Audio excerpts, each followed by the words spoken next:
आणि एक महत्त्वाची बातमी आहे, सुजय विखे पाटलांनी आता केंद्रीय यंत्रणांवरच आक्षेप घेतला। निलेश लंके यांनी ही टीका केली आहे। सुजय विखे पाटलांनी ईव्हीएम त्याचबरोबर व्हीव्हीपॅट पडताळणीची मागणी केल्यानंतर निलेश लंके यांनी ही टीका केली आहे। सुजय विखेंना पराभव मान्य नाही, त्यांनी पराभव स्वीकारावा असा टोला देखील लंके यांनी लगावला आहे। लोकसभा नगर दक्षिणचे भाजपचे पराभूत उमेदवार सुजय विखे यांनी ईव्हीएम आणि व्हीव्हीपॅट वरती पडताळणीची मागणी केलेली आहे। या संदर्भात खासदार निलेश लंके आपल्यासोबत आहेत, त्यांच्याशी आपण बातचीत करणार आहोत। काय सांगा, जे भाजपचे उमेदवार होते त्यांनी आता 40 केंद्रांवरती ही मागणी केलेली आहे, त्याबद्दल काय सांगा? ही निवडणूक पारदर्शक झालेली, पण ज्यांनी हा आरोप केला तो आरोप हा चुकीचा आरोप आहे। ईव्हीपॅट हे ऑलरेडी काउंट पण झालेले आहे।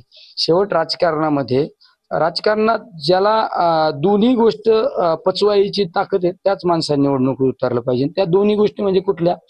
विजय झाल्यानंतर सुद्धा आनंद पचवता आला पाहिजे आणि पराभव झाल्यानंतर सुद्धा तो पराभव पचवता आला पाहिजे। उलट माझ्यासारख्याने आक्षेप घ्यायला पाहिजे ना की ही महसूल यंत्रणा यांच्या अंडर असल्यामुळं तिने काही केलं।